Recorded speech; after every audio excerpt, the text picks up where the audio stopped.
नमस्कार दोस्तों, स्वागत है आपका इस YouTube channel Sarwan GS classes में। और चलिए, पिछले क्लास में हम लोग चर्चा कर रहे थे सिंधु घाटी सभ्यता के समाज के बारे में, और समाज के अंतर्गत हम लोग स्त्री की दशा को देखे थे। हम लोग समाज के अंतर्गत हम लोग जो है कि अर्थव्यवस्था को देख रहे थे, आर्थिक जीवन को देख रहे थे। हम लोगों का कुछ चीजें छूट गया था लास्ट में, और बताते बताते लास्ट में ही जो है मतलब कि वीडियो रुक गई थी। मतलब कि ये लाइट प्रॉब्लम हो गया था, इन्वर्टर का बैटरी ही बैठ गया था। ठीक है, तो इसके लिए मतलब कि सॉरी। लेकिन चलिए, आज हम लोग थोड़ा सा देख लेते हैं सिंधु घाटी सभ्यता के धार्मिक जीवन क्या था। उससे पहले हम लोग सारा चर्चा कर लिए थे। उससे पहले हम लोग पूरा चर्चा कर लिए थे कि सामाजिक जीवन कैसा था, स्त्री की दशा कैसी थी, खान पान के बारे में देखे थे, मनोरंजन के साधन को देखे थे हम लोग। ठीक है, तो आज हम लोग थोड़ा सा देख लेते हैं, हम लोग देख लेते हैं धार्मिक जीवन के बारे में। बस थोड़ा सा छूट गया था धार्मिक जीवन, और कुछ चीजें इसमें इम्पोर्टेंट है, इसीलिए आप लोगों को थोड़ा सा बता देते हैं कि जो इनका जो धार्मिक जीवन था, इनका जो आपका धार्मिक जीवन था, इसमें क्या चीजें नहीं दिखाई देती है। ठीक है, अब देखिए, इससे पहले मैं आप लोगों को बता दूं कि जो आपका हिस्ट्री की क्लास जो चल रही है, आपका एंशिएंट हिस्ट्री चल रही है। ठीक है, हिस्ट्री की क्लास का आपका प्लेलिस्ट बन चुका है। आप जो अब आपको प्लेलिस्ट में प्रतिदिन क्लास मिलेगा।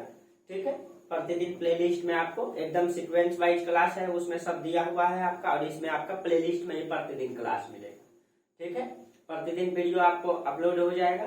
ठीक है, आप लोग प्लेलिस्ट में जाकर के देख सकते हैं। और जो है इसका पीडीएफ जो है आप लोगों को मिल जाती है किसमें, टेलीग्राम ग्रुप में ना। आप लोग टेलीग्राम ग्रुप मेरा ज्वाइन कर लें, और सरवन जीएस क्लासेस के नाम से।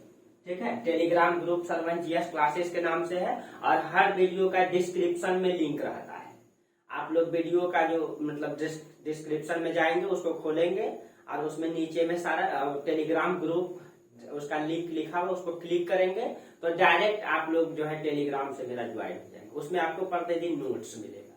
बहुत सारे मतलब कि छात्र छात्राएं पूछते रहते हैं, बहुत सारे दोस्त पूछते रहते हैं, तो इसीलिए आप लोगों को बता दिए। ठीक है, चलिए, तो अब हम लोग देखते हैं। और उसके बाद अब जो आपका कोई भी क्लास आएगा, जैसे आपका हिस्ट्री का क्लास, उसमें प्रतिदिन तो मिलेगा ही।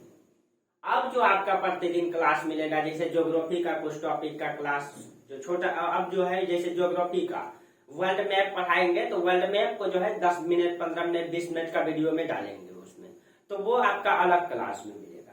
ठीक है, चलिए, तो अब हम लोग आगे चर्चा करते हैं इसका। ठीक है, चलिए, ये जानकारी आप लोगों को दे दिए। प्लेलिस्ट में आपको पूरा मिलेगा, आप मेरा प्लेलिस्ट में जाएंगे आप प्रतिदिन।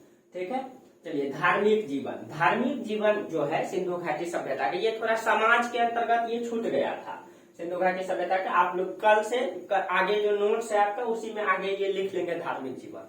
देखिए, और हम लोग ये चीजें जानते हैं कि सिंधु घाटी सभ्यता के किसी भी जो जानकारी है हम लोगों को, उसके बारे में जो जानकारी मिलती है, वो हम लोगों को पुरातात्विक स्रोत पे मिला है।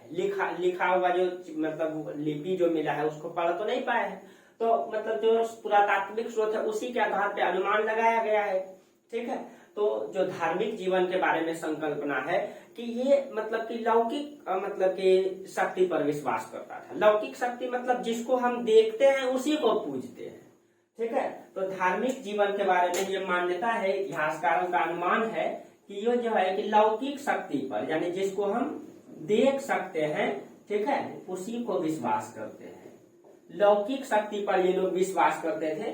ठीक है, क्यों, मतलब कि ऐसे ईश्वर पर विश्वास करना जो हम देखते हैं जिसको, उसी का पूजा करेंगे। ठीक है, धर्म वर्चस्वशाली नहीं था समाज में। मतलब कि कोई समाज में होता है ना कि धर्म ही वर्चस्वशाली रहेगा हर समय। जैसे मुगल काल में हम लोग देखेंगे कि सत्ता मतलब कि रहेगा राजा के हाथों में, लेकिन मतलब उसका जो संचालक रहेंगे उलेमा वर्ग रहेंगे, इमाम वर्ग रहते थे। ठीक है, जैसे कि मतलब आप देखेंगे कि हिंदू काल के राजा को जब प्राचीन भारत में आगे पढ़िएगा, तो उसमें देखेगा राजा संचालक तो होते हैं, लेकिन ब्राह्मण वर्ग, पुरोहित वर्ग जो है कि उसको सलाहकार के रूप में होते हैं, यानी वो जो सलाह देंगे वही कायद करेंगे। ठीक है, लेकिन यहाँ पे वैसा नहीं था, यहाँ पे धर्म वर्चस्वशाली नहीं था। ठीक है, धर्म वर्चस्वशाली नहीं था, यानी कि धर्म की वर्चस्वता नहीं थी कि राजा जो है मतलब पुरोहित वर्गों के हाथों से ही जो राजा को बोलेगा, धर्म के मतलब कि जो संचालक होते हैं वो, और उसी के आधार पे समाज चलेगा, ऐसा नहीं था। ये अनुमान ही है, ठीक है। हालांकि हो सकता है पुरोहित वर्ग ऐसे धार्मिक हो भी सकता है, लेकिन अनुमान के अनुसार ये मिला है।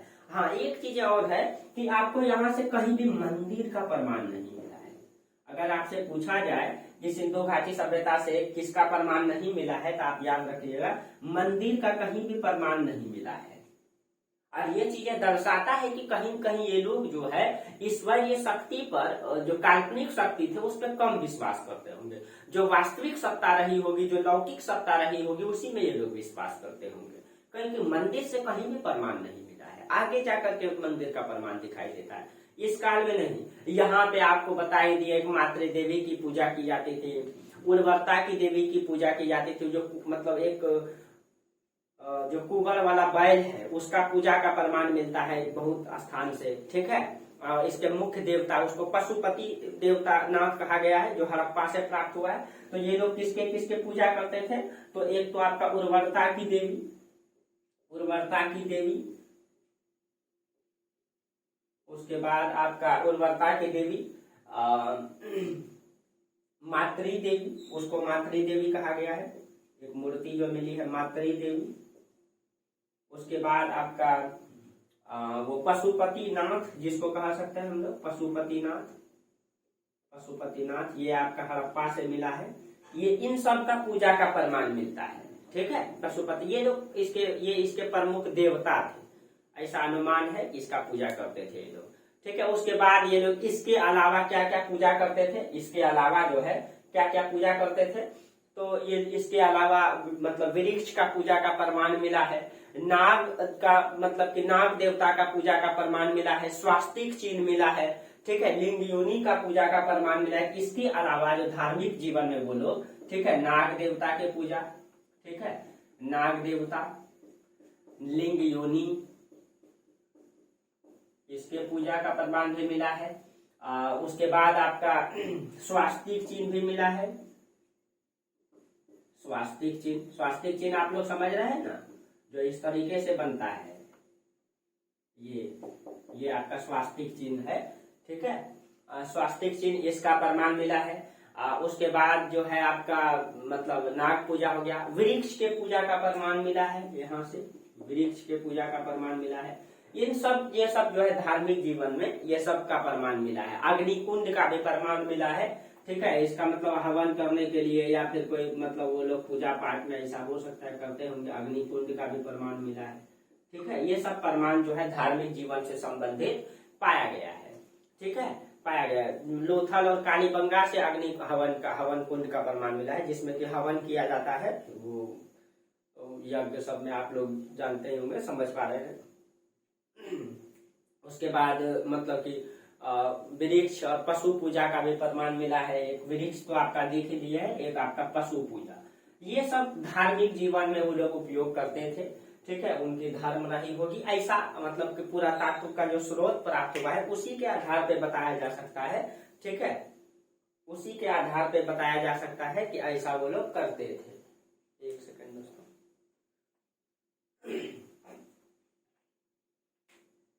चलिए अब आगे आप लोगों को बताते हैं। आज हम लोगों का मुख्य रूप से टॉपिक है सिंधु घाटी सभ्यता के उद्भव के कारण।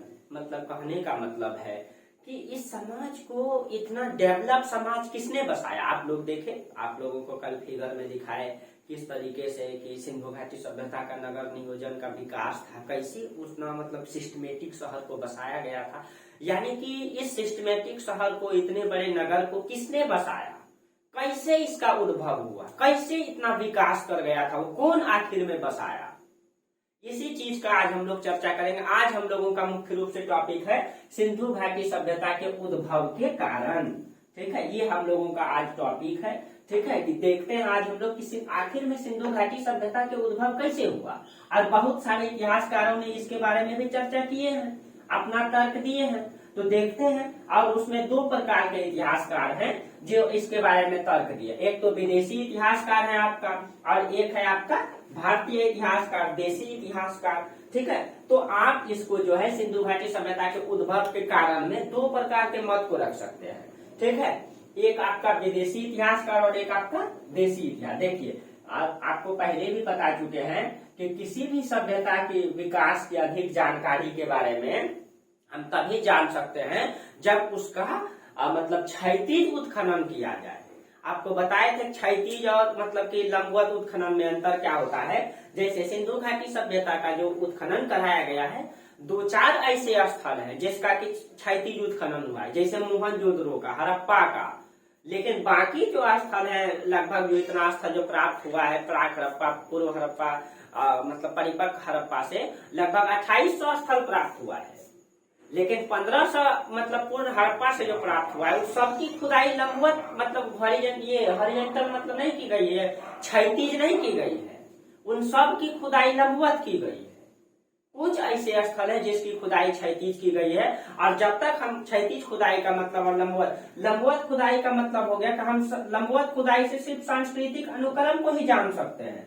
जैसे सबसे निचले वाला लेयर में मान लीजिए ये पानी प्राप्त हुआ, तो इसके ऊपर वाला ये सांस्कृतिक अनुक्रम, ये पाषाण काल, ताम्रपाषाण काल, सिंधु सभ्यता, वैदिक सभ्यता, इससे खुदाई अगर हम करते हैं एक स्थान में, उससे हम सांस्कृतिक अनुक्रम को जान सकते हैं। लेकिन अगर हम क्षैतिज खुदाई करवाते हैं, यानी कि जितना बड़ा गांव है पूरे 4-5 किलोमीटर के एरिया में, उन सब का खुदाई करवा करके, पूरा उत्खनन करवा करके अगर निकालते हैं, तो उससे हम उसका विस्तार को समझ सकते हैं, उसके नगर को, संरचना को समझ सकते हैं। वहां पे पाए गए अवशेष के आधार पे हम उसके सामाजिक जीवन, आर्थिक जीवन, राजनीतिक व्यवस्था, इन सब चीजों को समझ सकते हैं।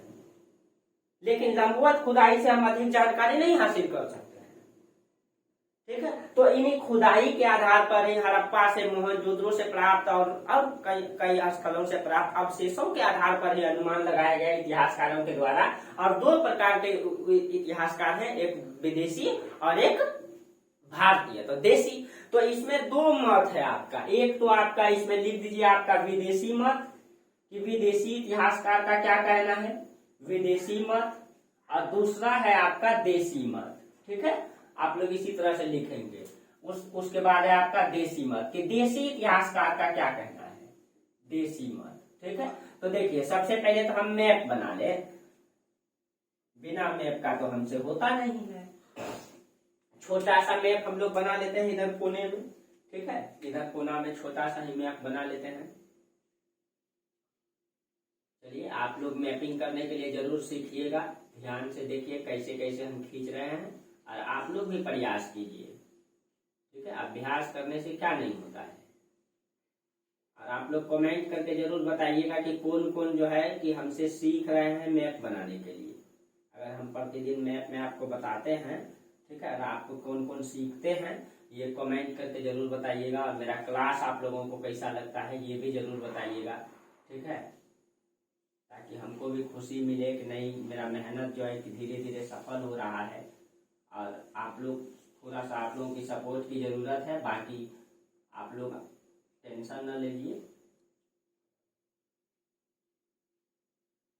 इधर तो जगह के कमी के कारण से मैप गड़बड़ हुआ, लेकिन बहुत ज्यादा गड़बड़ भी नहीं हुआ है। देखिए, इस तरीके से आपको खींचना है। इधर थोड़ा सा गड़बड़ हुआ है, लेकिन उधर का जरूरत भी नहीं है हम लोगों को।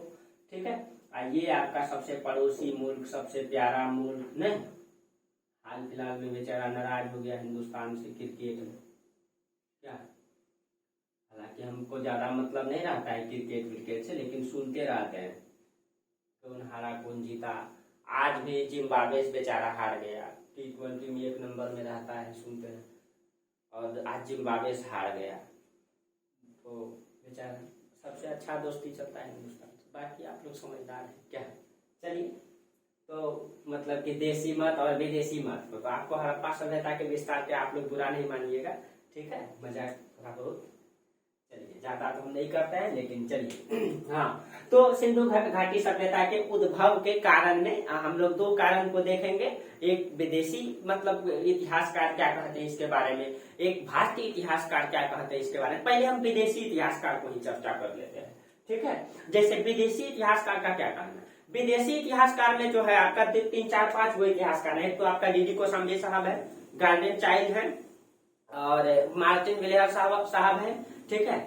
ये सब आपका विदेशी इतिहासकार है, पहले भी नाम बता चुके हैं आप लोगों को, ठीक है। विदेशी इतिहासकार में आपका डीडी कोसाम्बी, इन लोगों का क्या कहना है। उसके बाद है आपका मार्टिन विलियर,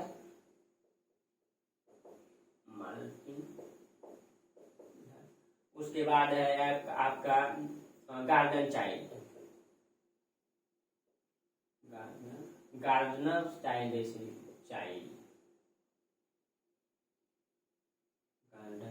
एक बार इसका स्पेलिंग आप लोग देख लीजिएगा, इनका नाम कैसे लिखाता है, ठीक है। गार्डन चाइल्ड, गार्डनर कहीं कहीं शायद दिखाता है, गार्डनर चाइल्ड शायद, ठीक है। आप लोग एक बार देख लेंगे, गार्डन चाइल्ड ऐसे करके, ठीक है, ठीक है। चलिए, ये लोग, इन लोगों का क्या, और कई सारे विदेशी इतिहासकार हैं, ये सब प्रमुख इतिहासकार हैं, आप लोगों को बता भी चुके हैं। भारतीय इतिहासकार में आपको बताए थे नटवर झा है, उसके बाद आपका RS शर्मा, रामचरण शर्मा बहुत बड़े इतिहासकार हैं, राजा राम, नटवर झा, RS शर्मा, रोमिला थापर, ये सब भारतीय इतिहासकार हैं, ठीक है। इसमें आपका RS शर्मा, रामचरण शर्मा, ठीक है, ये बहुत बड़े इतिहासकार हैं आपका RS शर्मा।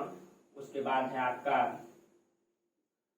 रोमिला थापर, ये भी बहुत बड़े इतिहासकार है, रोमिला थापर।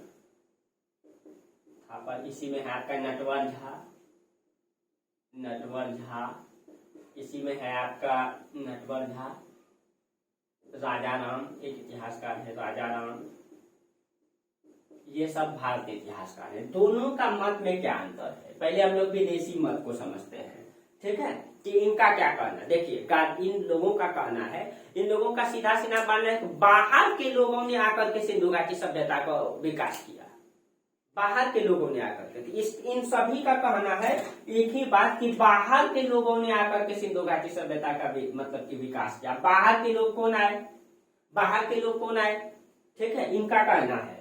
और बाहर के लोगों में जैसे मार्टिन विलियर है, ठीक है, ये आपका मार्टिन, इनका क्या कहना है, ठीक है, इनका मार्टिन विलियर का कहना है कि सिंधु सभ्यता मेसोपोटामिया की सभ्यता की उपनिवेश है। मतलब इनका कहना है मेसोपोटामिया की जो सभ्यता है आपका, जो आपका दजला फरात की सभ्यता है, उसके अंतर्गत आती है, ठीक है। जो दजला फरात के किनारे बसा हुआ था, वो नदियों के किनारे बसा हुआ था, ठीक है। उनका, इनका मार्टिन विलियर का कहना है कि जो सिंधु घाटी के हमारे सभ्यता है, इतने बड़े सभ्यता, ये मेसोपोटामिया की उपनिवेश है, मेसोपोटामिया की उपनिवेश है। अब आप बताइए, ठीक है, मेसोपोटामिया की उपनिवेश है, उपनिवेश का मतलब क्या, गुलाम है एक प्रकार से, ठीक है। यानी कि मेसोपोटामिया को के लोगों ने जो है सिंधु घाटी के सभ्यता को बसाया और उसका उपनिवेश बनाया, यहाँ पे आकर के उन्होंने अपना विकास किया, इनका कहना है मार्टिन विलियर का। अब आप बता सकते हैं, जब हम लोग इसका मतलब खंडन करते हैं, इसके विपक्ष में अगर तर्क देते हैं, तो यहाँ पे ये नजर आता है कि जो मेसोपोटामिया की सभ्यता है बिल्कुल भिन्न है। उसका विकास, वहां के जो ईंट है वो कच्चे धूप में पकाए गए ईंट है, जबकि भारत के जो सिंधु घाटी सभ्यता ईंट भट्टी में पकाया गया है, पूर्व पक्की ईंटों का। और यहाँ पे तो व्यवस्थित शहर नहीं है, जबकि सिंधु घाटी की सभ्यता व्यवस्थित है। यहाँ का मोहर बेलनाकार है, जबकि यहाँ का मोहर शेलखड़ी की बनी हुई है, वो जो है कि आयताकार है, वर्गाकार है। तो किसी भी आधार पे, और कोई भी व्यक्ति अपना उपनिवेश, मान लीजिए कि भारत को गुलाम बनाया अंग्रेज, क्या भारत का विकास अंग्रेज इंग्लैंड से ज्यादा किए, किया नहीं किए। अब आप ही बता सकते हैं, तो मेसोपोटामिया की मतलब उपनिवेश अगर सिंधु घाटी की सभ्यता था, तो मेसोपोटामिया से ज्यादा सिंधु घाटी की सभ्यता का विकास कैसे हो सकता है। तो इनका तो सीधा सीधा ये विपक्ष में तर्क है कि इनका बातें कट जाता है, मेसोपोटामिया के लोगों ने इसको नहीं बसाया था। क्यों? क्योंकि अगर मेसोपोटामिया के लोग अगर इसको बसाते तो पहले ये अपना विकास किए होते, फिर ना हमारे यहाँ पे इसका उपनिवेश का विकास किए होते। लेकिन इस सिंधु घाटी सभ्यता से ही कम विकास इसका दिखाई देता है, इसीलिए इसका तर्क में हम लोग इसके विपक्ष में ये तर्क देता है। ये सही बात भी है, अगर हम लोग तो अनुमान से ही बता सकते हैं, क्योंकि कोई भी लिखित साक्ष्य तो है नहीं। उसके बाद गार्डन चाइल्ड क्या कहते हैं, ये गार्डनर चाइल्ड का महोदय, इनका क्या कहना है, ठीक है। अब देखिए इनका कहना है गार्डन चाइल्ड का कि सुमेरियन सभ्यता के लोग यहाँ आकर के यहाँ के भौगोलिक दशा और जलवायु को देख करके एक नई सभ्यता बसाई। अब देखिए इनका भी कहना वही चीजें है, इनका भी कहना है जो सुमेरियन मेसोपोटामिया के अंतर्गत ही आता था आपका सुमेरियन सभ्यता, सुमेरियन सभ्यता, ठीक है। और इनका कहना है गार्डन चाइल्ड का कि सुमेरियन सभ्यता के लोगों ने यहाँ की जलवायु, यहाँ की भौगोलिक दशा को देख करके यहाँ इन्होंने एक नई सभ्यता बसाई, जबकि सुमेरियन सभ्यता और यहाँ की सभ्यता में बहुत भिन्नता दिखाई देती है। अब एक के बाद तर्क को हम लोग दे देंगे, इनका तर्क एक ही बार दे देंगे, पहले इनका मत को देख लीजिए क्या कहते हैं। अब देखिए डीडी कोसाम्बी क्या कहते हैं, इसने कहा है कि मिस्र की सभ्यता, मेसोपोटामिया की सभ्यता और सिंधु घाटी की सभ्यता, इन सब को एक ही लोगों ने बसाया। यानी इनका कहना है चाहे सिंधु सभ्यता रहे, चाहे मिस्र की सभ्यता रहे, चाहे आपका मेसोपोटामिया की सभ्यता रहे, मेसोपोटामिया की सभ्यता रहे, मेसोपोटामिया, इन सब सभ्यता को किसने बसाया? एक ही लोगों ने बसाया, एक ही लोगों ने बसाया।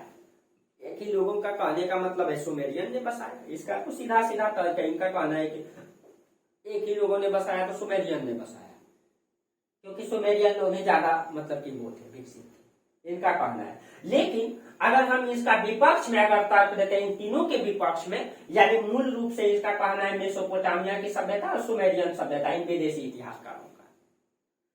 लेकिन अगर हम इसके विपक्ष में तर्क देते हैं, ठीक है, तो अगर हम देखते हैं यहाँ पे कि सुमेरियन सभ्यता और सिंधु घाटी की सभ्यता, आप लोग पूरा पढ़े, क्या अंतर दिखाई देता है? अंतर ये दिखाई देता है, सबसे पहला इसके विपक्ष में आप तर्क क्या क्या दीजिएगा। अगर आप लिखिएगा या आपसे कोई पूछ देगा तो आप इसके विपक्ष में क्या क्या तर्क दीजिएगा, आप इसको नोट कर लीजिए, ठीक है। तो बाकी देखिए अब इसके विपक्ष में हम क्या क्या तर्क दे सकते हैं। इन लोगों का बातों को अब सुन लिए हम लोग, अब देखिए तो इसके विपक्ष में तर्क, विपक्ष में तर्क। अब आप देखिए समझिए थोड़ा सा विपक्ष में इसका क्या क्या हम तर्क दे सकते हैं। तो सबसे पहले ये है कि जो हम लोग देखते हैं सुमेरियन सभ्यता में मंदिर में जो है पुरोहित, मंदिर जो है वहां पे पुरोहित के अधीन था, और जबकि सिंधु घाटी सभ्यता में ऐसा कोई मंदिर का प्रमाण ही नहीं मिला है, ठीक है, प्रमाण ही नहीं मिला है। और वहां सुमेरियन सभ्यता में पुरोहित के अंतर्गत मंदिर होता था और उसका नेतृत्व पुरोहित करता था और उसी से समाज का संचालन होता था, संचालन। लेकिन सिंधु घाटी सभ्यता में कोई जो है मंदिर का प्रमाण ही नहीं मिला है। अगर सुमेरियन सभ्यता के लोग यहाँ आकर के बसाते, इस सभ्यता को बसाते, तो कहीं कहीं यहाँ मंदिर का प्रमाण मिलता, क्योंकि वो लोग यहाँ आते, यहाँ भी पूजा पाठ करते, यहाँ भी पूजा पाठ करते और मंदिर को अपने अधीन में रखते, बहुत सारा मंदिर का प्रमाण मिलता। अंग्रेज यहाँ आए, अपना सचिवालय बनाए, प्रशासन तंत्र चलाने के लिए उन्होंने बहुत सारे भवन बनाए, आज भी दिखाई देता है, मिलता है। उसका स्ट्रक्चर, अंग्रेजों का संचालन करने का तरीका क्या था, स्कूल का संचालन करने का तरीका कैसा था, आज भी उससे हम लोग प्रभावित हैं। कहते हैं ना अंग्रेज तो चल गए लेकिन अंग्रेजियत हमारे देश से नहीं गई है, कहीं कहीं मानसिक तौर से हम लोग गुलाम हो गए। आज मतलब कहीं कहीं अगर आप जो है आजकल को जो पहनने का जो कपड़ा का तरीका है वो मतलब की अंग्रेजियत हो गई है। खान पान में वो अमीन चौमीन बर्गर वगैरह हम लोग उन सब चीजों को पसंद क्यों? क्योंकि हम एक तरीके मानसिक तौर पे गुलाम हो चुके हैं। कहीं न कहीं हम अपना फूड को उसका फूड से नीचे समझते हैं और उसका फूड को ऊपर समझते हैं, तो हम लोग वो चीजें ज्यादा पसंद करते हैं। हम अपने वस्त्र को उसका वस्त्र से कहीं न कहीं की कमजोर समझते हैं या फिर नीचे समझते हैं, तब तो हम लोग उसका फैशन डिजाइन, फटा जीन्स, इधर आप लोग भले बुरा मान जाइएगा, यहाँ तक कपड़ा, ये सब वो पश्चिमी संस्कृति है।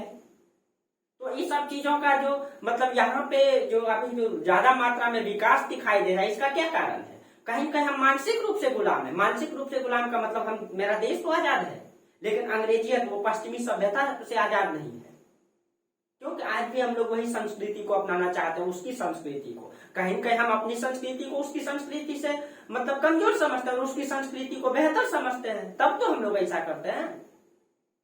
तो यही चीज है। तो कहने का मतलब यहाँ ये है, हम समझाना चाह रहे हैं आपको, ठीक है, कि देखिए अगर ये लोग आकर के, सुमेरियन लोग यहाँ आकर के बसाए, तो कहीं कहीं उसका जो है कि प्रभाव यहाँ दिखना था सिंधु सभ्यता में, लेकिन ऐसा प्रभाव नहीं दिखाई देता है। इसीलिए ठीक है कि यहाँ पे आप लिख सकते हैं कि मंदिर में जो है यहाँ के सुमेरियन सभ्यता के मंदिर में जो है पुरोहित संचालित करता, पुरोहित के अंतर्गत मंदिर होता था, जबकि सिंधु सभ्यता में मंदिर का प्रमाण ही क्या है, नहीं मिला है। सिंधु सभ्यता में मंदिर का प्रमाण नहीं मिला है। एक तर्क हो जाएगा आपका ये, ठीक है, एक तर्क।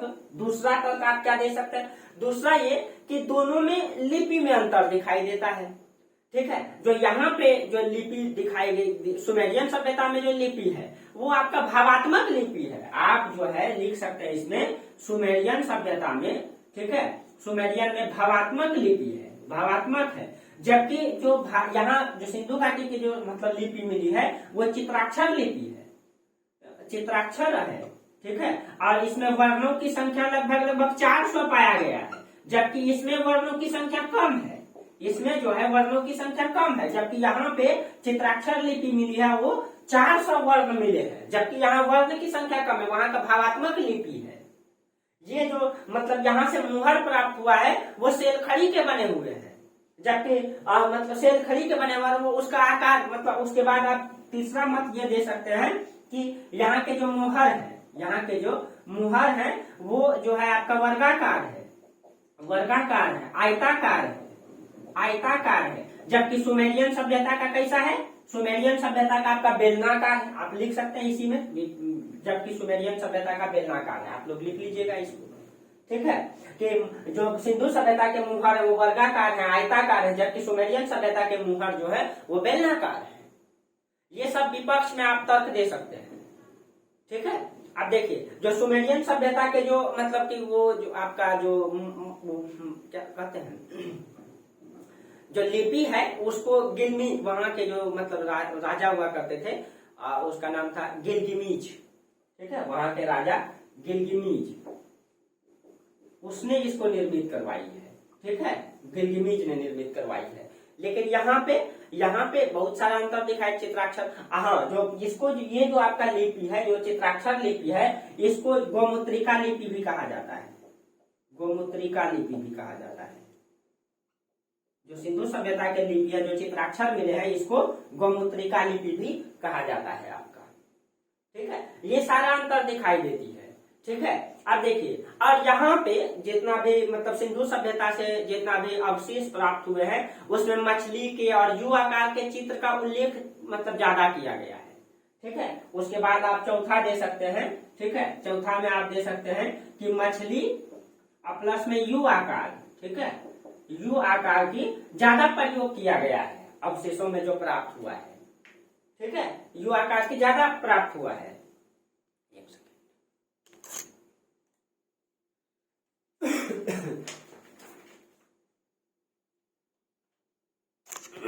चलिए, वो आपका मतलब ज्यादा। हाँ, उसके बाद जो सुमेरियन सभ्यता है वो वहां पे जो सुमेरियन सभ्यता में जो प्राप्त हुआ है, पांचवा आप तर्क दे सकते हैं कि सुमेरियन सभ्यता में जो कब्र है, जो सावधान प्रक्रिया है, वो एकदम सुव्यवस्थित है, व्यवस्थित तरीके से बनाया गया सुमेरियन सभ्यता में, ठीक है।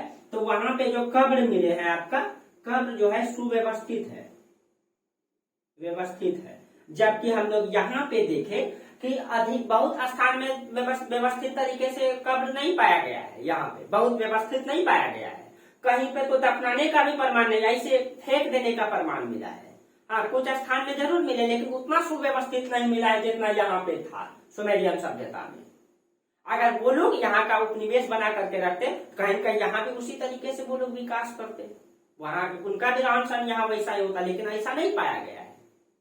दोनों का नगर नियोजन में अंतर दिखा है। सिंधु सभ्यता के नगर जो है पूरी तरह से सुव्यवस्थित है, जबकि सुमेरियन सभ्यता के नगर जो है, आप छठा दे सकते हैं कि सिंधु सभ्यता के नगर पूरा तरह से सुव्यवस्थित है, सिंधु सभ्यता के नगर सुव्यवस्थित है, ठीक है। जबकि सुमेरियन सभ्यता के नगर उतने सुव्यवस्थित नहीं है जितने सिंधु सभ्यता के हैं। ये सब अंतर दिखाई देता है, ठीक है। उसके बाद ईंटों का आकार में अंतर दिखाई देता है। आप सातवां तर्क दे सकते हैं कि ईंटों के आकार में अंतर। ईंटों का आकार में आपको बताए थे, यहाँ का जो ईंट मिला है वो आपका 4:2:1 के अनुपात में मिला है, 28 × 14 × 7 के शेप में पाया गया है वो, मतलब इंच में, ठीक है। लेकिन यहाँ पे जो आपका दिखाई देता है सुमेरियन सभ्यता के जो ईंट है वो आपका निश्चित आकार में नहीं है, प्लस में ये ईंट आपका पका हुआ है, ईंट जो है पका हुआ है। ये जो सिंधु सभ्यता के ईंट है वो पका हुआ है, जबकि सुमेरियन सभ्यता के जो ईंट है वो धूप में पकाया गया है। आप ये सोच सकते हैं कि अगर इसका ये जो है उपनिवेश रहता तो इसका डेवलपमेंट कम करता वो और अपना डेवलपमेंट ज्यादा किया हुआ रहता, लेकिन अब उल्टा दिखाई देता। इसका मतलब है कि ऐसा इन लोगों का जो तर्क है वो कहीं कहीं कच जाता है नहीं। मुहर में भी अंतर दिखाई देता है। इन सब अंतर से जो है हम कह सकते हैं कि मतलब कि ये जो है कि इन लोगों ने जो है जो तर्क दिए हैं वो कहीं कहीं कट जाता है। आप ये भी तर्क दे सकते हैं, आप एग्जाम में भी लिख सकते हैं, इस तरीके से आप मेंस में लिख सकते हैं, ठीक है। आप देखिए ये कॉन्सेप्ट रहना चाहिए आपके अंतर्गत, ठीक है। सीधा आप बोल दीजिए कि मुहर में अंतर है, नगर नियोजन में अंतर दिखाई देता है, मतलब कि वहां के जो मुहर में क्या तर्क आप दीजिए, बेलनाकार है, वर्गाकार यहाँ का है, ठीक है। वहां का नगर उतना व्यवस्थित नहीं था लेकिन यहाँ का नगर व्यवस्थित है, प्लस में वहां का जो मतलब कब्रिस्तान है यानी कि सावधान प्रक्रिया वहां का व्यवस्थित है लेकिन यहाँ उतना व्यवस्थित नहीं है। ये सब तर्क आप दे सकते हैं। वहां मंदिर का प्रमाण मिला है, वहां मंदिर पुरोहित के अंतर्गत होता जबकि यहाँ पे मंदिर का प्रमाण ही नहीं मिला है। ये सब आप विपक्ष में तर्क दे सकते हैं। चलिए अब इन लोगों का कहना तो ये है, ठीक है। अब इसका तर्क को भी हम लोग काट दिए तर्क दे करके, ठीक है, इनके मतों को। अब भारतीय इतिहास का देशी मत का क्या कहना है, ठीक है। तो कोई भी लोग, ठीक है, देशी इतिहासकार है वो अपना देश का गुण गाएंगे, ठीक है, ये स्वाभाविक है, किसी का पक्षपात नहीं करना, इतिहास के बारे में हम लोग चर्चा कर रहे हैं, ठीक है। तो देखिए अब इन लोगों का देशी इतिहासकारों का क्या कहना है, ठीक है, कि इन लोगों ने अपना क्या क्या तर्क दिया, इसको लेकर के इन लोगों ने क्या क्या तर्क दिया। एक सेकंड दोस्तों, चलिए इन लोगों ने क्या क्या तर्क दिया देशी इतिहासकारों ने, ठीक है। आप देखिए इन लोगों का मानना है कि इस सभ्यता का विकास जो है यहीं के लोगों के द्वारा किया गया, लेकिन यहाँ के लोगों के द्वारा किया गया, लेकिन ये लोग भी अलग अलग तर्क दिए हैं, सब इतिहासकार अलग अलग, ठीक है। इन लोग देशी इतिहासकार इन सभी का जो है इन लोगों ने कई सारा मतलब अपना अपना मत दिए। जैसे इनका पहला मत क्या है, इन्होंने पहला मत क्या दिया, इनका पहला मत सिंधु सभ्यता के निर्माता द्रविड़ थे, ठीक है। इनके निर्माता कौन थे, द्रविड़। ये पहला मत देते हैं कि सिंधु सभ्यता को द्रविड़ लोगों ने बसाया। और आपको यहाँ पे बताए थे कि यहाँ पे 4 प्रजाति के लोग रहते थे, भूमध्य सागरी, काकेशस, मंगोलाइट, निग्रोइड। और जो भूमध्य सागरी उनको मतलब क्या जो है द्रविड़ के अंतर्गत रखा जाता है, ठीक है। जो भूमध्य सागरी है वो द्रविड़ उनको ही कहा जाता है। तो देखिए तो इनका कहना, इन सभी इतिहासकारों का पहला मत इन लोगों ने दिया है कि ये जो सिंधु घाटी की सभ्यता उनको द्रविड़ लोगों ने बसाया। और इसका तर्क है कि जो सिंधु घाटी के सभ्यता के लोग हैं और भूमध्य सागरी जो है, मतलब कि जो भूमध्य सागरी वो दोनों द्रविड़ हैं, और मतलब ये दोनों द्रविड़ हैं और भूमध्य सागरी। और इसी के कारण से दूसरा मत ये देता है कि जो देखिए ध्यान देख सके, हाँ, द्रविड़ के बारे में इनका कहना ये है कि जो भूमध्य सागर है, आप मैप में आप भूमध्य सागर को देख रहे हैं, कहाँ है, आप दिमाग में मैप बता चुके हैं तो आपका दिमाग में आना चाहिए मैप। तो वहां पे भी आपका भूमध्य सागरीय लोग रहते थे, ये द्रविड़ लोग ही रहते थे, और यहाँ भी द्रविड़ लोग रहते थे। तो सुमेरियन सभ्यता उसके नजदीक है, ठीक है। तो इसका इन लोगों का ये तर्क दिया है कि द्रविड़ लोग ही इसको बसाए थे। अब आप एक आधार पे ये नहीं कह सकते हैं कि डायरेक्ट वहां से लोग आए और यहाँ पे बड़ा नगर का विकास कर रहे, ऐसा तो हो नहीं सकता है, चमत्कार तो हो नहीं सकता है। किसी का जिंदगी में भाई डायरेक्ट चमत्कार नहीं होता, बिना मेहनत का कुछ नहीं होता है। कर्म करते रहिए, फल की चिंता मत कीजिए। लेकिन यहाँ पे ये तो चमत्कार वाला बात कर रहे थे, द्रविड़ लोग आकर के जो है कि इनका विकास किया। और दूसरा तर्क ये लोग देते हैं कि इसमें मूर्ति पूजा का प्रचलन। अब देखिए ये दूसरा तर्क ये देते हैं, ठीक है, इसी में द्रविड़ को लेकर के ये लोग दूसरा तर्क क्या देते हैं कि द्रविड़ लोग मूर्ति पूजा करते थे, मूर्ति पूजा करते थे। ये लोग जो है मूर्ति पूजा में शिव की पूजा करते थे, ठीक है, शिव की पूजा करते थे ये लोग। मतलब कि आपका मातृ देवी की पूजा करते थे द्रविड़ लोग, ठीक है, मातृ देवी की पूजा करते थे, द्रविड़ लोग करते थे, ठीक है।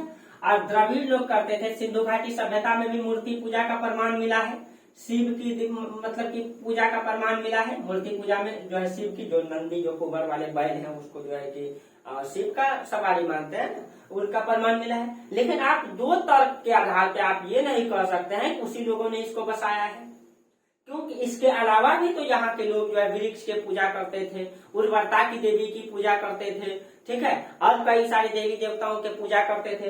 तो आप दो आधार पे ये नहीं कह सकते द्रविड़ लोगों ने ही सिंधु घाटी सभ्यता को डायरेक्ट आकर के बसाया।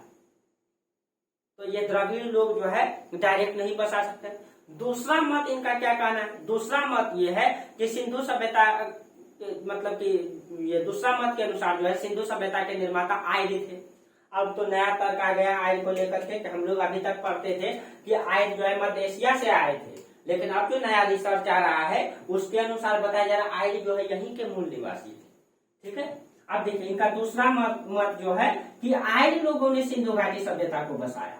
ठीक है, आर्य लोगों ने सिंधु घाटी के सभ्यता को बसाया, और इसको लेकर के वो तर्क क्या देते हैं, क्या तर्क देते हैं कि सिंधु घाटी के सभ्यता के आर्य लोगों ने कैसे बसाया। इसके लिए तर्क दिए उन्होंने कि मतलब इन लोगों के अनुसार जो सभ्यता का जो क्षेत्र है, जो मतलब हम लोग ये जानते हैं कि आर्य लोगों ने ही जो है कि वैदिक सभ्यता को भी बसाया, वैदिक सभ्यता को बसाया। और आर्य लोग जो है, और ये कहाँ था, यही सब संदर्भ का क्षेत्र, यही सिंधु नदी का वो सब जो नदी का जो झेलम सतलज वो सब संदर्भ क्षेत्र कहलाता है आपका, जो नदियों का द्वार क्षेत्र है। उसी क्षेत्र में आपका वैदिक सभ्यता की उत्पत्ति हुई, और उसी सभ्यता में आपका सिंधु घाटी की सभ्यता भी दिखाई देता है। तो पहला तर्क ये लोग देते हैं कि आर्य लोग ही आए थे, अब पहले उन्होंने सिंधु घाटी की सभ्यता को बसाया, उसके बाद धीरे धीरे जब उसका विनाश हो गया तब उन्होंने वैदिक सभ्यता को उसी स्थान में बसाया। तो एक तो ये भौगोलिक कारण को बताते हैं, भौगोलिक कारण की वहीं पे वैदिक सभ्यता मतलब सिंधु घाटी की सभ्यता थी, अब बाद में उसी लोगों ने वहीं पे वैदिक सभ्यता को बसाया। तो ये लोग ये तर्क देते हैं आर्य को लेकर के, ये तर्क देते हैं। ठीक है, और ये लोग दूसरा तर्क क्या देते हैं, दूसरा तर्क नदियों का उल्लेख ये करते हैं। ठीक है, एक तो ये कहते हैं कि भौगोलिक क्षेत्र, ठीक है, एक तो ये कहते हैं भौगोलिक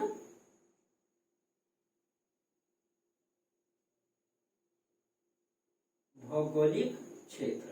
तो इसी भौगोलिक क्षेत्र में जो है कि पहले सिंधु घाटी आया, ठीक है, और वैदिक मतलब कि आर्य लोगों ने ही बसाया, बाद में इसी में जब इसकी समाप्ति हो गई तब यहीं पे इन्होंने वैदिक सभ्यता को बसाया।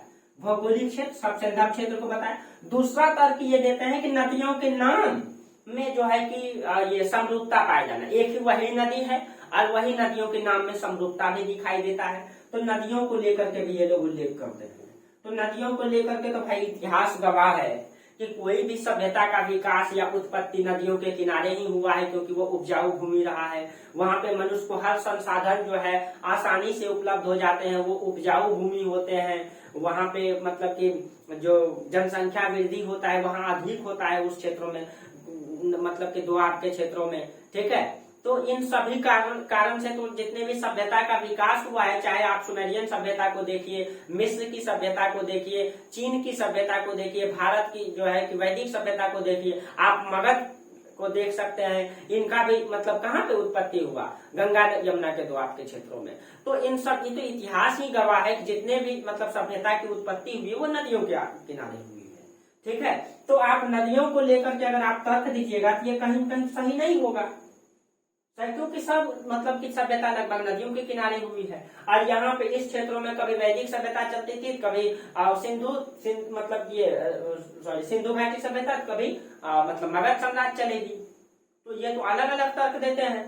ठीक है, तो इसीलिए अब यहाँ पे आपका गंगा यमुना का क्षेत्र, यहाँ मगध साम्राज्य आ जाएगा कभी। तो जितना भी मतलब क्षेत्र है वो मतलब सभ्यता है वो तो हमेशा नदियों के किनारे उसका उद्भव हुआ है। ठीक है, तो आप एक नदी को लेकर के भी ये नहीं कर सकते हैं। दूसरा, एक राजाराम और नटवर झा का मानना है, इन लोगों का कहना है कि 3000 BC में घोड़े के अवशेष पाए गए हैं। अब देखिए इनका ये भी कहना है, एक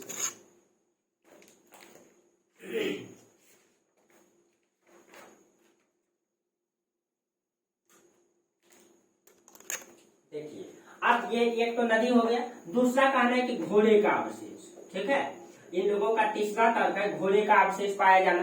सिंधु घाटी की सभ्यता में भी घोड़े का कुछ अवशेष पाया गया है और वैदिक सभ्यता में तो घोड़े का जो है कि पूर्ण रूप से उपयोग किया गया है पूरा तरीके से। तो अब देखिए सिंधु घाटी, तो इनका कहना है कि सिंधु घाटी के सभ्यता में वैदिक लोग ही थे जो घोड़े का कम मात्रा में उपयोग करते थे। वही आगे चल करके अचानक उनकी वृद्धि हो जाती है। अचानक सिंधु घाटी की सभ्यता से बहुत कम घोड़े का अवशेष मिले, कहीं कहीं से जबड़े मिले हैं। तो इससे आप ये नहीं कह सकते हैं कि सिंधु घाटी की सभ्यता में घोड़े के अवशेष कम पाएगा। डायरेक्ट वही वैदिक सभ्यता के लोग ही जो है, वही आए लोग वैदिक सभ्यता में जो है बड़ी मात्रा में घोड़े को मतलब कि उत्पादन किए और उसका उपयोग करने लगे। तो ये सब तर्क जो है कहीं कहीं प्रमाणित नहीं हो पाता है कि कहीं कि मतलब ये लोग इस तरीके से सभ्यता को बसाए होंगे। कोई भी सभ्यता का विकास क्रम वाइज क्रम हुआ है, ठीक है। तो मतलब उसके बाद तीसरा मत इन लोगों, ये तो आपका दूसरा मत हो गया कि आर्य लोग बसाए हैं और द्रविड़ लोग। तीसरा मत इन लोगों का क्या है? तीसरा मत आप लोग इन लोगों का क्या है? इसके अनुसार सिंधु सभ्यता का विकास जो है सोथी संस्कृति के लोगों के द्वारा किया गया, ठीक है। सोथी संस्कृति आपको बताए थे राजस्थान की संस्कृति, ठीक है। सोथी संस्कृति के लोगों के द्वारा ये बसाया गया, इसी ने इसका विकास किया। अगर ये सोथी संस्कृति के लोगों ने इसका विकास किया तो सोथी संस्कृति के लोग अगर नगर को बसाते थे, इस क्षेत्रों में नगर को बसाते, इतने बड़े भाग में नगर को वो नहीं बसा सकते थे सोथी संस्कृति के लोग, ठीक है। और यहाँ राजस्थान के ग्रामीण ये क्षेत्रीय संस्कृति है सोथी संस्कृति, और इन लोगों ने अगर धीरे धीरे डेवलप किया होगा, ठीक है, ये मतलब डेवलप किया होगा तो ये इस क्षेत्रों में अपना विकास को जमाते, ठीक है। ये पूरे के पूरे क्षेत्रों में इतने बड़े भाग पर जो है इतने बड़े नगर का विकास एक ग्रामीण संस्कृति के लोग कैसे कर सकते हैं? तो ये तर्क भी इसके विपरीत में आप तर्क दे सकते हैं, ठीक है। और सोथी संस्कृति को लेकर के जो इतिहासकार है वो है आपका अमलानंद घोष, डीपी अग्रवाल और अल्पिन चंद, ठीक है। ये सब सोथी संस्कृति का तर्क को देते हैं, ठीक है। और यहाँ पे ये लोग जो है आधार को क्या बनाए हैं, ठीक है, जो मृद भांड है, जो मिट्टी के बने हुए बर्तन है, मृद भांड को और आपका वो मृद भांड और कालीबंगा में काफी मात्रा में जो समरूपता दिखाई देती है उनके नगर में, ठीक है। तो उनके मृद भांड, तो मृद भांड सोथी संस्कृति के मृद भांड और कालीबंगा के मृद भांड। कालीबंगा आपको पता है, बताए थे कि कालीबंगा जो हड़प्पा सभ्यता का, सिंधु घाटी सभ्यता का एक नगर हुआ करता था। तो इसके मृद भांड में और सोथी संस्कृति के मृद भांड में समरूपता पाई जाती है। समरूपता के आधार पे आप ये नहीं कर सकते, समरूपता तो ये सांस्कृतिक अनुक्रम का विकास दिखाई देता है ना। जैसे आप ये देखिए, जैसे कि आज जो है कि पूरा का पूरा धीरे धीरे अगर ये विकास किया तो आप देख सकते हैं पहले हम लोग अभी देखिए सब लोग गांव की ओर जा रहे हैं, धीरे धीरे जा रहे हैं। तो क्या अचानक सब लोग गांव से उठ करके डायरेक्ट शहर में चल गए क्या? नहीं गए ना, धीरे धीरे गए। और एक समय ऐसा हो जाएगा पूरा देश जो है कि नगरी में बदल जाएगा, सब लोग शहर में विकास कर जाएंगे, उसके बाद शहर का विनाश होने लगेगा एक समय में। यही तो रोटेशन थ्योरी है, चक्रीय सिद्धांत इसको कहते हैं कि किसी भी शहर का, किसी भी नगर का, किसी भी व्यक्ति का जो अंतिम सीमा, विकास का एक अंतिम सीमा होता है, उसके बाद वो ऑटोमेटिक नीचे गिरने लगता है। आज जैसे दिल्ली जैसे शहर, मुंबई जैसे शहर, चेन्नई जैसे शहर आज खूब डेवलप कर रहे हैं। एक उसका निश्चित समय हो जाएगा, पूरे के पूरे आसपास का क्षेत्र अर्बन में बदल जाएगा, जनसंख्या बहुत ग्रोथ हो जाएगा, उसके बाद वहां छोटी सी समस्या आएगी और वो खत्म, तब्दील हो जाएगा। वो किसमें? ग्रामीण में तब्दील हो जाएगा, वो खत्म हो जाएगा, वो विनाश हो जाएगा। तो ये तो सांस्कृतिक अनुक्रम, क्या अचानक एक ही बार सब लोग गांव से उठ करके शहर में चल गए या चल जाएंगे और तुरंत भारत जो है नगरीय सभ्यता वाला देश कहलाने लगेगा? ऐसा तो नहीं होगा, धीरे धीरे बदल रहा है, ठीक है। तो यही चीजें हैं, ठीक है। तो ये आप बता सकते हैं, ठीक है।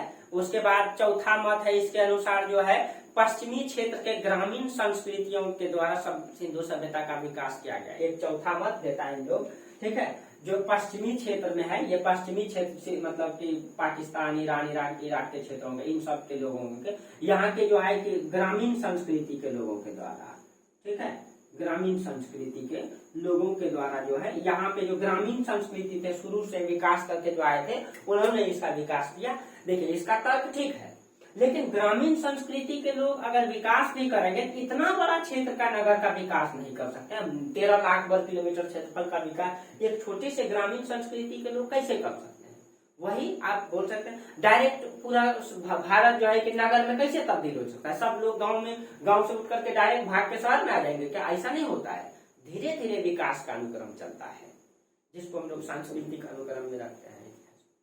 ठीक है, तो ये आप ये बता सकते हैं। उसके बाद ये जो आपका इसको लेकर के ये जो ग्रामीण संस्कृति थी, आपका नाल संस्कृति थी, कुल्ली संस्कृति थी, इन सब जो ग्रामीण संस्कृति थी इन सब क्षेत्रों में, ईरान, बलूचिस्तान के क्षेत्रों में, उसमें था आपका नाली संस्कृति, उसमें था आपका कुल्ली संस्कृति। इन लोगों का मानना है कि इसी लोगों ने इसका विकास किया, जबकि ये नहीं है। कोई भी विकास का क्रम, कोई भी सभ्यता का विकास, भारत का ही विकास जो हुआ है ये धीरे धीरे हुआ है। पहले देख लीजिए, आप अगर दिल्ली को ही उदाहरण में लें, तो दिल्ली ही पहले जो है छोटा सा क्षेत्र था। आज देखिए यहाँ पे अगर आपका दिल्ली है, यहाँ पे आपका यमुना नदी है, यमुना के किनारे दिल्ली बसा हुआ है। ठीक है, पहले ये जो है कि दिल्ली हरियाणा का, ये चारों तरफ इसका हरियाणा है इस तरीके से, बीच में ये दिल्ली है। अब ये दिल्ली जो है हरियाणा का भी कुछ शहर को ले लिया, इधर आपका राजस्थान का भी कुछ क्षेत्रों को ले लिया, उत्तर प्रदेश का भी कुछ क्षेत्रों को ले लिया। अब वो अपने आप में जितना भी आसपास के उसके ग्रामीण क्षेत्र थे या जो छोटे छोटे कस्बा थे, वो सब वो निगल गए वो अपने में, और वो उसको एनसीआर क्षेत्र कहते हैं, क्योंकि उसका विकास धीरे धीरे हुआ। धीरे धीरे लोग जो आसपास के लोग हैं वो शहरों से प्रभावित होकर के अपना भी शहरीकरण किए वो लोग। तो कहीं भी कोई भी सभ्यता का विकास, कोई भी मतलब कि शहर का विकास वो धीरे धीरे होता है, सांस्कृतिक अनुक्रम से होता है। तो आप अगर ये तर्क नहीं देंगे तो आपका क्या तर्क होगा कि तब आप लास्ट में क्या बोलेंगे कि कैसे सिंधु घाटी सभ्यता का विकास हुआ है। तब आप कह सकते हैं कि किसी भी सभ्यता का विकास जो है सांस्कृतिक अनुक्रम वाइज क्रम चलता है। पहले ग्रामीण सभ्यता था, ग्राम से धीरे धीरे लोग उत्पादन को बढ़ाए, व्यापार वाणिज्य बढ़ा, व्यापार से जो बाजार का निर्माण हुआ, बाजार से लोग बाजारीकरण की ओर बढ़े, वहां से जो है धीरे धीरे शहर में तब्दील हुआ। उसके बाद कुछ लोग शहर में जाके बसे, वहां सुविधा अधिक हुआ, इसके कारण से और कुछ लोग शहर में गए। तो धीरे धीरे ये ग्रामीण से धीरे धीरे शहर में तब्दील हुआ, और लंबे समय में ये जाकर के शहर में तब्दील हुआ। और इसका आप ये उदाहरण ऐसे भी दे सकते हैं, जैसे हड़प्पा सभ्यता को हम लोग कई भागों में रख सकते हैं। जैसे देखिए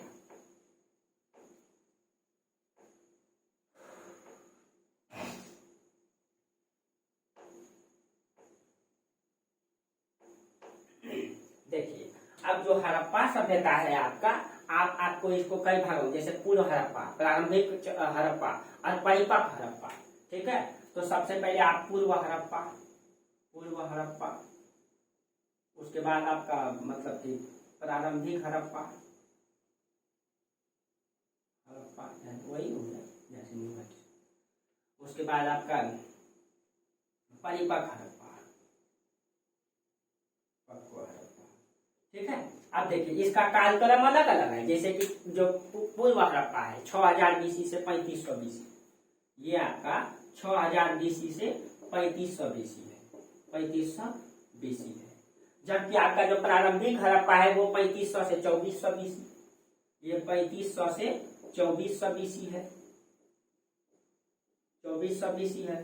जो आपका परिपक्व हड़प्पा ये 2400 से 1700 बीसी है, 2400 से 1700 बीसी है। इसका ये मेरा कहने का मतलब ये है कि जो पूर्व की हड़प्पा यानी कि हड़प्पा से पहले का क्षेत्र, जैसे हम खुदाई किए एक स्थान में, ठीक है, मान लीजिए ये मिला आपका पाषाण काल और ये मिला आपका हड़प्पा, ये पूरा का पूरा हड़प्पा। ठीक है, अब इस पूरा का पूरा हड़प्पा में जो है जो निचले वाला लेयर है, निचले वाला लेयर, इसमें जो आप उसके बाद ये आपका पूर्व हड़प्पा हो जाएगा, पूर्व हड़प्पा। उसके बाद आपका प्रारंभिक हड़प्पा, उसके बाद परिपक्व हड़प्पा। यानी परिपक्व हड़प्पा में हड़प्पा सभ्यता के सभी विशेषताएं मिलेंगे, पूरे नगर का विकास पूरे। लेकिन जो पूर्व की हड़प्पा यानी हड़प्पा से पहले, हड़प्पा का मतलब कि हड़प्पा का विकास का क्रम दिखाई देगा, उसका कुछ गुण प्राप्त होगा। क्यों कि वहां पे कुछ लोग, कुछ घर एक दो मकान पक्का के मिल जाएंगे, कुछ व्यवस्थित तरीके से रोड मिल जाएंगे और पूर्व में। लेकिन उसके बाद मतलब कि प्रारंभिक में जाएंगे तो वहां पे विकास का क्रम बढ़ जाएगा, परिपक्व में देखेंगे पूरा विकास कर गया है। तो कहीं न कहीं क्रम वाइज क्रम धीरे धीरे कोई भी समाज का विकास होता है, धीरे धीरे कोई समाज का विकास होता है। जैसे आप इसमें पूर्व के हड़प्पा में आप मेहरगढ़ राणा कुंडई, किले गुल मोहम्मद, इन सब क्षेत्रों को देखेंगे तो वहां पे हड़प्पा सभ्यता के कुछ गुण प्राप्त होते हैं 6000 बीसी में, 3500 बीसी में, यहाँ तक कि आपका मेहरगढ़ तो 7000 बीसी पुराना है। और वहां से हड़प्पा सभ्यता के कुछ गुण मिलते हैं। गेहूं का प्रमाण, कपास का उत्पादन का प्रमाण दिखाई देता है। इसका मतलब है कि हड़प्पा का कुछ गुण वहां दिखाई दे रहा है। और वही गुण धीरे धीरे तब जब प्रारंभिक चरण में आएंगे तो उसमें आपका चन्हूदड़ो, कालीबंगा, कोट दीजिए, यहाँ पे हड़प्पा का मतलब जो वहां मलबा प्राप्त हुआ है, ठीक है, तो वहां हड़प्पा के कुछ गुण प्राप्त हुए हैं। और जबकि परिपक्व हड़प्पा में देखते हैं कि वही स्थान में आगे जाकर के ऊपर लेयर में देखते हैं वहां मोहनजोदड़ो, हड़प्पा, मतलब ये सब जो स्थल है, लोथल, ये सब पूर्ण रूप से विकसित दिखाई दे रहे हैं वही स्थान में। इसका मतलब ये सांस्कृतिक अनुक्रम को दिखाता है कि धीरे धीरे वो विकास किया है, क्रम वाइज क्रम किया है। तो आप ये कह सकते हैं कि इतनी बड़ी हड़प्पा सभ्यता का विकास यहाँ के लोगों ने सिंधु सभ्यता के विकास जो है क्षेत्रीय संस्कृतियों की देन है। आप सीधा कहेंगे कि सिंधु सभ्यता का विकास क्षेत्रीय संस्कृतियों की देन है, क्षेत्रीय संस्कृतियों की देन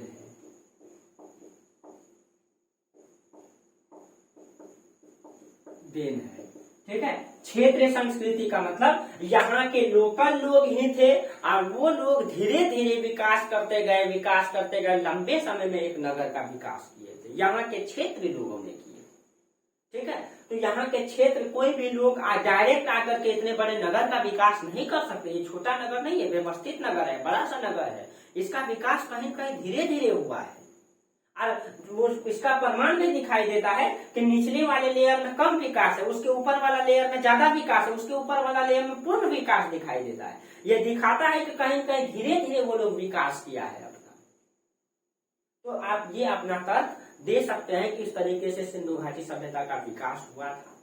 ठीक है, क्वेश्चन आपसे पूछ सकता है कि कौन विदेशी इतिहासकार है, क्या मत दिए हैं, कौन देशी इतिहासकार है, क्या दिए हैं। आप अपना तर्क क्या देंगे, या इंटरव्यू में पूछा जाए या आपसे कोई पूछे, आपका मित्र, आपका दोस्त, सहयोगी, कॉम्पिटिटिव कोई भी व्यक्ति, आपका परिवार के लोग जो भी पूछेंगे आप सिंधु घाटी सभ्यता पढ़े तो आपको क्या नॉलेज हुआ। देखिए, कोई भी ज्ञान को अधूरा मत रखिए, उसको पढ़िए, आप बुक में भी पढ़िए, आप देखिए, ठीक है, ताकि कहीं से भी आपसे क्वेश्चन न छूटे। अब आपको सिंधु घाटी सभ्यता से कोई दिक्कत नहीं होगा।